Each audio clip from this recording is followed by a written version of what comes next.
We get into the group action early then on Sunday. The third event on the programme is the Premier Cup. This is a Group 3 over the 1,400 metres. Field of 8 go to post, headed by Pingu Spark, who was fifth in the Chairman's Sprint Prize last time out. Zach Purton jumps on board. Winner's Way is a 3-time course and distance winner. Jolly Banner, a 5-time course and distance winner. Time to celebrate. John Size, Joe Moreira, more than lucky. He was behind Good Standing last time out. A little bit disappointing. Starling City will roll forward behind He's the One for Us last time out. Dragon General, big run behind Little Giant in the Sha Tin Vase, and Flying Thunder up into this class for the first time here in Hong Kong. Good third behind Racing Fighter last time out. Now we've made our way across to the touch screen to have a look at the speed map here and a couple of key races as well. As far as this is concerned, Brett, Starling 30's got well, plenty of speed. He's won over 1,000 metres, so expect to see him out in front and probably having his own way of it. Potentially, yes. Chad Schofield takes his first ride on the horse for John Moore. He's ridden 4 winners this season for John Moore and plenty of placings. And you think that they will adopt the tactic of rolling forward and trying to potentially dictate the race. Pingu Spark, I think Zach Purton jumping aboard from 2. He'll have the big grey out quite smartly. If he does step well and want to have him pretty close, he's got to carry all the weight. He probably won't push the issue. You wonder whether Jolly Banner will have the speed to go with them. Probably not. He might be able to go into the spot that's opened up there. Or does Time to Celebrate Joe Moreira have in his mind that he wants to get onto the back of Zach on Pingu Spark? I think that potentially might be the option. Flying Thunder's the interesting runner. He's got a fabulous turn of foot. He's not overly quick through the first couple of hundred.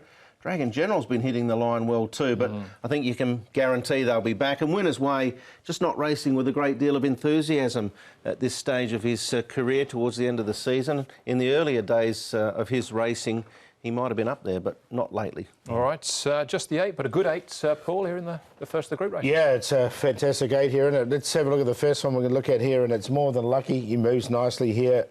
He's trialled well recently, this horse.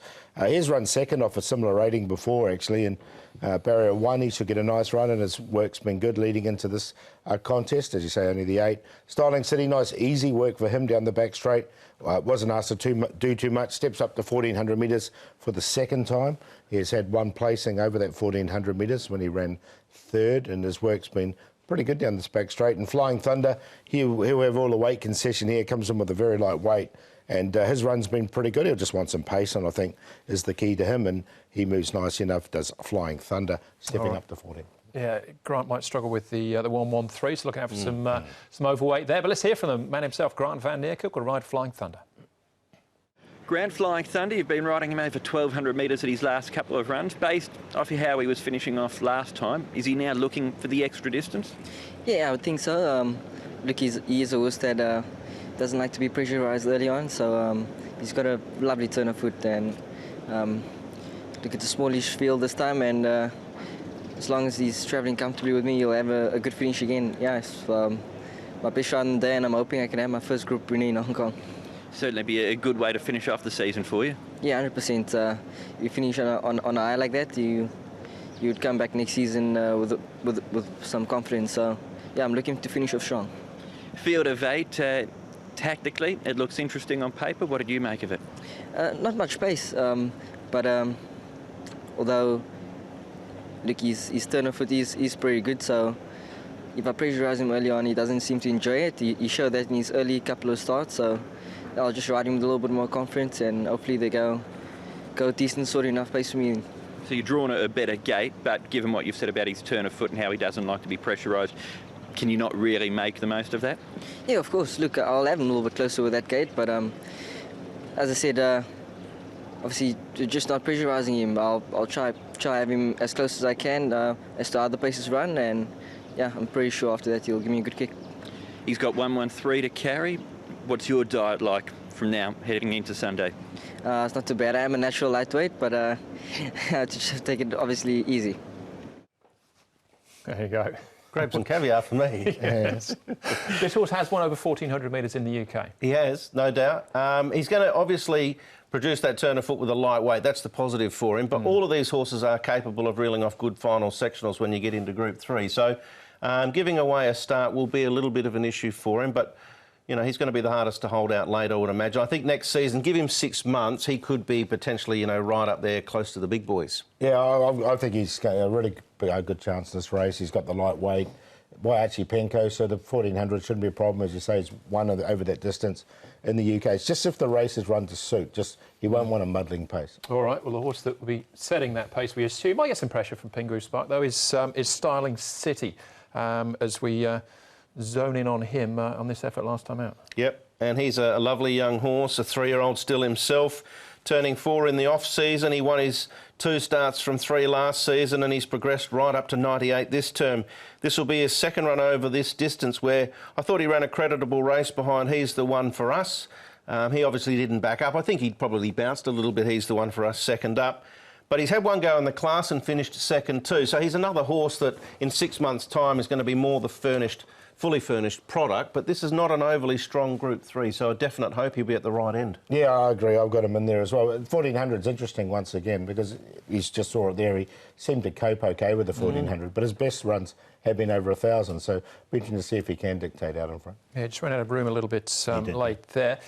This is Dragon General. This is a super run last time out in a group race behind Little Giant. The other horse to take note of here is Winner's Way. It's a little bit further back. This is the Sha Tin Vance. Yeah, it is, and another good run here. And he sat a little bit closer too, didn't he, Dragon General? He normally gets really well back.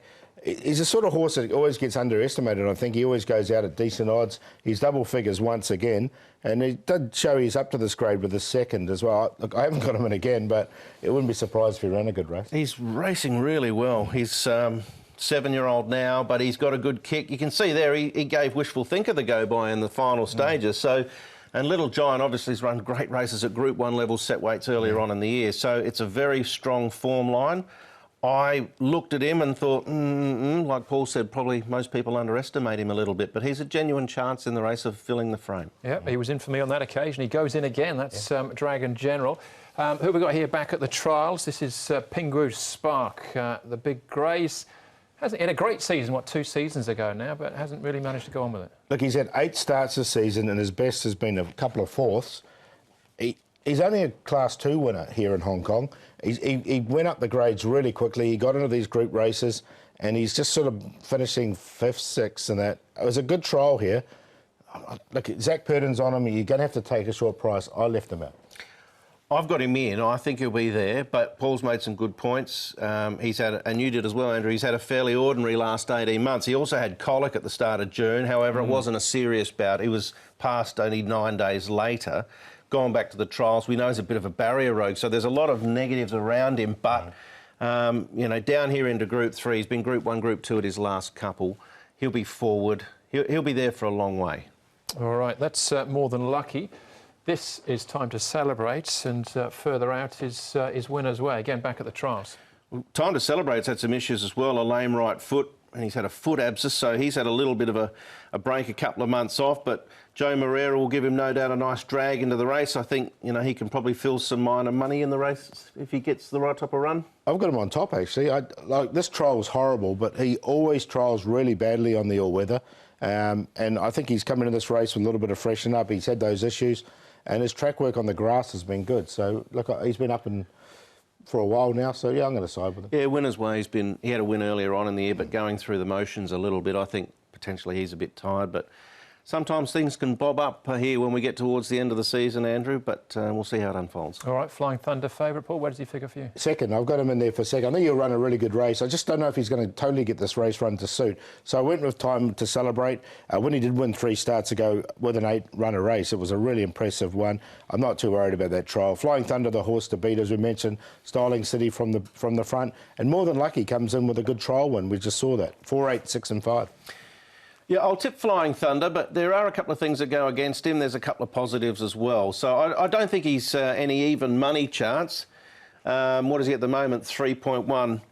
Flying Thunder from Pingu Spark, who I think will run a good race. He's been behind Beat the Clock, Rat and Rise High his last 3. Obviously, a much more preferable distance. Styling City likely to lead and take all the running down, and there's every chance he might go all the way. And I certainly respect Time to Celebrate for Joe and John. I think he'll be in a nice position. He'll get his chance. So 8-1, 6-4, but I think Flying Thunder can put his name up in lights at some stage here in Hong Kong. He's a serious horse. Yep, I think he is as well. I agree, Brett. He goes on top for me as well. Flying Thunder in the first of our group races. The second one comes up as race number 8. Short break for us, though. Back with the first leg of the TT right after this.